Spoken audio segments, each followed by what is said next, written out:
Hello everyone, আজকে আমরা একটা সেকেন্ডারি ইনফার্টিলিটির পুরুষ রোগী নিয়ে আলোচনা করব।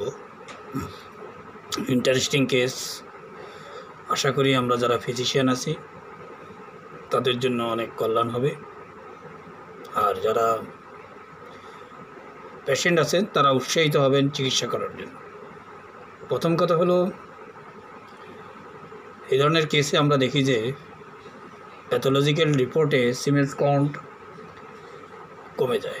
কিছু কিছু পেশেন্ট আছে সিমেন্স কাউন্ট ধীরে ধীরে কমতে থাকে। এটা একটা আমাদের দেশের সামগ্রিক অবস্থা বিচার করলে অনেক পেশেন্ট আমরা পাই। বিভিন্ন কারণ থাকতে পারে এর জন্য। আজকে আমরা কারণে না গিয়ে কেস নিয়ে আলোচনা করি। পেশেন্টের প্রথম বাচ্চা মেয়ে, সে দ্বিতীয় বাচ্চার জন্য ট্রাই করছে, কিন্তু যখন বাচ্চা কনসেপ্ট করছিল না সেই ব্যাপার তারা বিভিন্ন ডাক্তারের কাছে যায়। ইনভেস্টিগেশন করে দেখা গেল যে তার পুরুষ পেশেন্ট, মেল পেশেন্ট, তার সিমেন্স কাউন্টের যে রেঞ্জ তা অনেক কম। সেই ব্যাপার এই রেঞ্জ বাড়ানোর জন্য বিভিন্ন ধরনের ট্রিটমেন্ট তারা করে, বিভিন্ন ডাক্তারের কাছে তারা যায় এবং কোথাও তেমন একটা ভালো রেজাল্ট পাচ্ছিল না। অ্যাট দ্য মোমেন্ট একসময় তাদের যে কোনোভাবে তারা জানতে পারে যে হোমিও চিকিৎসায় এ ধরনের ট্রিটমেন্ট ভালো হয়, তাই তারা আসে চিকিৎসা করার জন্য। আমরা পেশেন্টের সাথে যে আলোচনা করে যে কনভারসেশন আমরা পাই সেটা এখন আপনাদের সামনে উপস্থাপন করছি। পেশেন্ট বলছে, সাহেব আমার এই যে সিমেন্স কাউন্টটা ধীরে ধীরে কমে যাচ্ছে। প্রায় আমি রিপোর্ট করি, বিভিন্ন ডাক্তারের কাছে চিকিৎসা করার জন্য যাই এবং তারা রিপোর্ট করে, কিন্তু কোনো রিপোর্টেই বাড়তি নেই, কমতির দিকেই থাকে।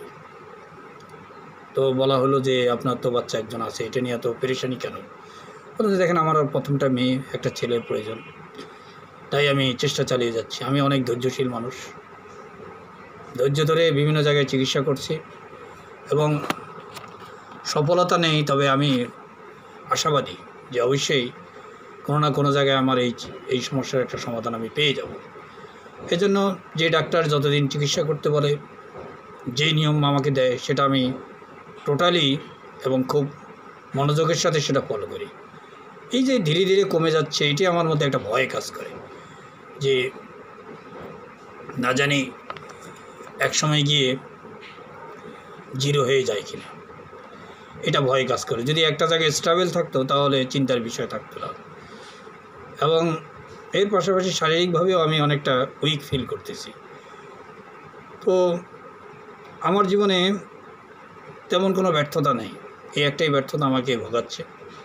সামরিকভাবে আমি সব দিক থেকেই আমি বলতে পারবো যে এক ধরনের সফলতা আমার জীবনে আছে।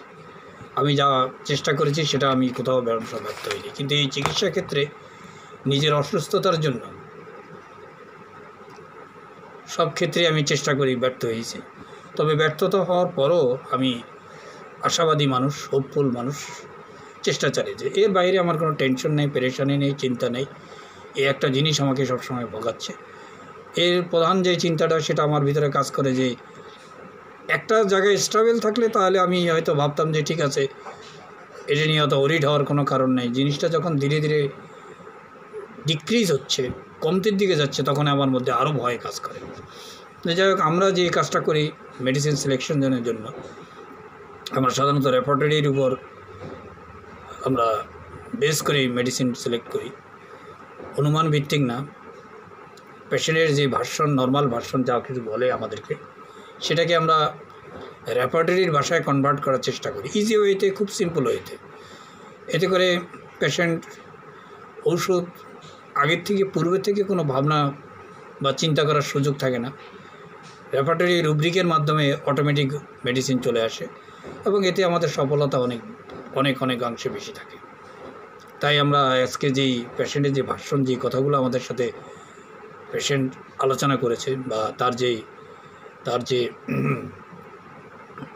ব্যক্তিগত অভিমত, তার ডিজিজ সম্বন্ধে, তার ডিজিজের বিষয়ে তার ওরিড চিন্তা, এই সবগুলো বিষয়কে আমরা প্রায়োরিটি দিয়ে কিভাবে রেপার্টরি রুব্রিক বাছাই করব, বিশেষ করে মাইন্ড চ্যাপ্টার থেকে, সেটা আমরা আজকে আলোচনা করেছি। প্রথমত কথা হলো যে পেশেন্ট একটা হোপফুল মানুষ, খুব আশাবাদী মানুষ।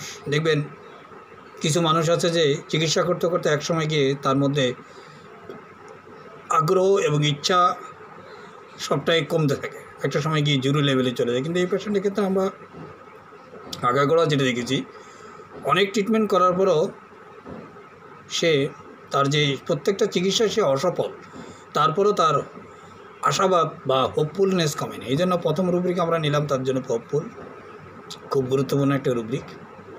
সেকেন্ড রুব্রিক আমরা যেটা নিলাম যে ধৈর্যশীল একজন মানুষ, পার্সিভারেন্স করে যাচ্ছে, যেটাকে আমরা রুব্রিকের ভাষায় বলি পার্সিভারেন্স। আর এটা যদি আমরা সহজ বাংলায় ইংরেজিতে বলি, try to again and again, better time will come, better time will come. আরও যদি আমরা বাংলা ভাষায় বলি, একজন মানুষ প্রচেষ্টা চালিয়ে যাচ্ছে বারবার ব্যর্থ হওয়ার পরও, এটাকে আমরা পার্সিভারেন্স বলবো রুব্রিকের ভাষায়। দুটো রুব্রিক নেওয়া হইল। এরপরে পেশেন্টের মধ্যে সবসময় একটা ভয় কাজ করে যে আগামী দিন আরও খারাপের দিকে যায় কিনা, যেটাকে আমরা সাধারণত ফেয়ার প্রভার্টি বলে থাকি। ফেয়ার প্রভার্টি শব্দের অর্থটা হলো, প্রভার্টি হলো দারিদ্রতা, যদি আমরা সহজ মিনিং ডিকশনারি মিনিং বলি। কিন্তু এটা যখন আমরা আরও একটু গভীরে ভাববো, কোনো কিছুর কমতি আস্তে আস্তে দারিদ্রতা কখন আসে, যখন একজন মানুষ ভালো কন্ডিশনে থাকে, তারপর থেকে আস্তে আস্তে সেটা কমতে থাকে, তখন তার মধ্যে ভয় আসে। ফেয়ার হলো একটা স্পেসিফিক জায়গা যেটা ভবিষ্যতে ঘটবে এবং সেটা সে শিওর কী ঘটবে এবং তার কাছে ক্লিয়ার পিকচার, কিন্তু এখন সেটা ঘটেনি। প্রভার্টিটা এই জন্য এখানে আসবে যে তার যে কন্ডিশন, তার যে অবস্থা, এটা ধীরে ধীরে খারাপের দিকে যাচ্ছে, একসময় গিয়ে এটা জিরো হয়ে যেতে পারে। এরপরের রুব্রিক যেটা এই পেশেন্টের ক্ষেত্রে যেটা আমরা দেখি, যে পেশেন্ট বলছে আমার জীবনে কোনো অসফলতা নাই, আমি সব সাইডে সাকসেসফুল, অর্থনৈতিকভাবে, সামাজিকভাবে, পেশাগত জীবনে, পারিবারিক জীবনে, কিন্তু একটাই আমার শুধু দুর্বলতা। এই যে একজন মানুষ যখন এটা নিজে ফিল করে, সফলতা অসফলতা ডিপেন্ড করে ব্যক্তি চিন্তার উপরে, তাই না? আমরা মানুষ হয়তো দেখা গেলো যে খুব অল্প, সেও মানুষ বলে করে যে অনেক পরিতৃপ্ত, আবার অনেকে আছে যে অনেক কিছু থাকার পরও বলে যে অনেক কিছু তার অভাব ঘাটতি। এই যে ব্যক্তি মানুষের যে চিন্তা, এটাকে বলে আমরা ডিলিউশন। প্রেজেন্টলি মানুষ যখন ভাবে যে আমার যে অবস্থান, এই অবস্থানটা আমি ভালো মন্দ বিচার করি বলে থাকি, এটাকে আমরা ডিলিউশন বলি। এখানে পেশেন্ট এই যে অবস্থায় অবস্থান করতেছে, সেটাকে সে অনেক পরিতৃপ্ত, এটাকে বলে ডিলিউশন ওয়েলথ, অর্থাৎ আমার সব কিছু আছে, সামান্য কিছুর অভাব। এই জন্য এই পেশেন্ট ওয়েলথের মধ্যে অবস্থান করেও ফেয়ার প্রভার্টির চিন্তা করে, অর্থাৎ ভবিষ্যতে তার জীবনে এমন কোনো ঘটনা ঘটবে, এমন অবস্থা আসবে যেটা সে ধীরে ধীরে এখন থেকে সে অবজার্ভ করতেছে, এখন থেকে সে বুঝতে পারতেছে, আন্ডারস্ট্যান্ডিং করতে পারতেছে, তার ফিউচার প্ল্যান অবশ্যই খারাপের দিকে যাবে। এই ডিলিউশন ওয়েলথ থেকে ডিলিউশন ফেয়ার প্রভার্টির দিকে তার যাচ্ছে। সে প্রেজেন্টলি অবস্থান, ডিলিউশন সবসময় প্রেজেন্ট কন্ডিশনকে বলা হয়, প্রেজেন্ট কন্ডিশনে সে ওয়েলথে আছে, বাট তার মধ্যে চিন্তার জগতে সে প্রভার্টির মধ্যে অবস্থান করতেছে, সেটা কামিং। এর সাপোর্টিং রুব্রিক যেটা আমরা দেখি, delusion once you will come to, সেখানে যে ওয়ান্স মানে ঘাটতি, কোনো কিছুর অভাব, he will comes to once, অর্থাৎ এটাও একটা রুব্রিক। সে প্রেজেন্ট কন্ডিশনে ভাবছে যে সামনের দিকে এখন তো আমি ভালোই আছি, সব কিছু ঠিকঠাক আছে, তোমার সিমেন্স কাউন্টটা যদি এইভাবে কমতে থাকে তাহলে একটা সময় গিয়ে আমি জিরো হয়ে যাব, তখন কোনো রকমের এখন যতটুকু আসে তার একেবারে জিরো লেভেলে চলে যাবে, এরকম চিন্তা তার মধ্যে আসছে। এরপরে যেটা গুরুত্বপূর্ণ rubric, dilution he is getting শব্দটা আসছে প্রেজেন্ট কন্ডিশনে, সে ভাবনা করতেছে যে গেটিং হি ইজ থিনটা হলো আগে ঠিক ছিল, তারপর যেমন আপনার বাঁশ দেখবেন, বাঁশের উপরের অংশ চিকন থাকে, নিচের অংশ মোটা থাকে, তা মোটা অংশ থেকে আস্তে আস্তে চিকনের দিকে যায়। ঠিক এরকম মানুষের জীবনও পরিস্থিতি আস্তে আস্তে কমতের দিকে যাচ্ছে, গেটিং ধীরে ধীরে আজকে যা আছে তা কালকে দেখা গেলো যে 1%, 2%, 3% এভাবে কমতে একসময় গিয়ে জিরো হয়ে যাবে। এই যে তার চিন্তা যে আমি আস্তে আস্তে ধীরে গেটিং থিনের দিকে চলে যাচ্ছে, আমার সিমেন্স কাউন্ট, আমার যে লেভেল, এই লেভেলটা আরও কমতেছে।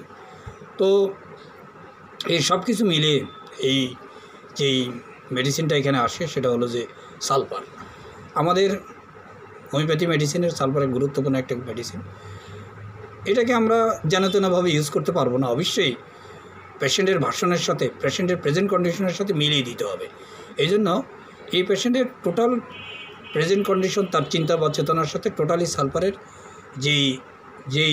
সালফারের যেই ক্যারেক্টার তার সাথে ম্যাচিং করে বলে এই পেশেন্টকে সালফার ব্যবহার করা হয়েছে, এবং সেখান থেকে সে যথেষ্ট রিকভারির দিকে যাচ্ছে এবং পেশেন্ট এক সময় গিয়ে ভালো রেজাল্ট আসে এবং তার সেকেন্ড ইনফার্টিলিটি যেটা ছিল সেটা ডেভেলপ করে এবং কনসেপ্ট করে। এখানে পরিশেষে আমরা যে বিষয়টা আপনাদের কাছে বলতে চাই সেটা হলো, এই ধরনের কেস যেই কেসই হোক না কেন, যেই কষ্ট সমস্যা যেই হোক, সেটা যদি আপনি রেপার্টরির ভার্সন অনুযায়ী মেডিসিন সিলেকশন করেন, তাহলে অনেক ক্ষেত্রেই, বেশিরভাগ ক্ষেত্রেই আমরা দেখি যে সেই কেসগুলো দাঁড়িয়ে যায়। তো এই জন্য যারা নন মেডিকেল লোক আছে আমাদের এই ভিডিও শুনবেন, তারা নিঃসন্দেহে ট্রাই করবেন না নিজে চিকিৎসা নিজে করার জন্য। অবশ্যই আপনি চিকিৎসকের পরামর্শ অনুযায়ী নেবেন। সব কেসে সালফার হবে না, এটা পেশেন্টের অবস্থার উপর ডিপেন্ড করে আমাদের হোমিওপ্যাথি ওষুধ নির্বাচন হয়। কোনোভাবে এটা আমাদের খেয়াল করা যাবে না, বোঝা যাবে না যে এই ডাক্তার সাহেব এই ওষুধ দিয়ে এই রুগী ভালো করেছে এবং এই ধরনের রোগ যা হবে সব জায়গায় আমরা এই মেডিসিন প্রয়োগ করবো, এটা কিন্তু ভুল।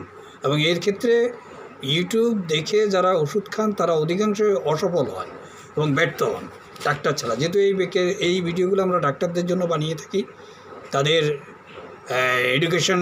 এডুকেশন রিলেটেড এবং আমাদের নলেজ শেয়ারিং করার জন্য। কাউকে আমরা পড়ানোর জন্য করি না, নলেজ শেয়ারিংয়ের জন্য, তারা যাতে তাদের প্র্যাকটিসে এই অ্যাঙ্গেলে প্রেসক্রিপশন করতে পারে।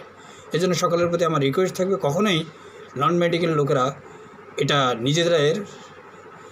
নিজেদের জন্য ডাক্তারের পরামর্শটা ব্যবহার করবেন না। সর্বোপরি কথা হলো যে আপনার কোনো সমস্যা থাকলে আমাদের সাথে পরামর্শ করতে পারেন, অথবা আপনার নিকটস্থ কোনো ফিজিশিয়ানের সাথে এই বিষয়ে আলোচনা করতে পারেন, যিনি এইসব বিষয় ভালো বুঝেন। 2 নম্বর কথা হলো যে আমাদের ভিডিওগুলো আপনারা লাইক করবেন, তাহলে আপনাদের সুবিধা হবে যে এই ধরনের ভিডিও আমরা আরও বেশি আপনাদের সামনে যখন তৈরি করতে উৎসাহিত হব, এবং অনেকেই নতুন ভিডিওগুলো আপনারা সহজেই দেখতে পারবেন। আজকে এই পর্যন্ত, সকলকে ধন্যবাদ।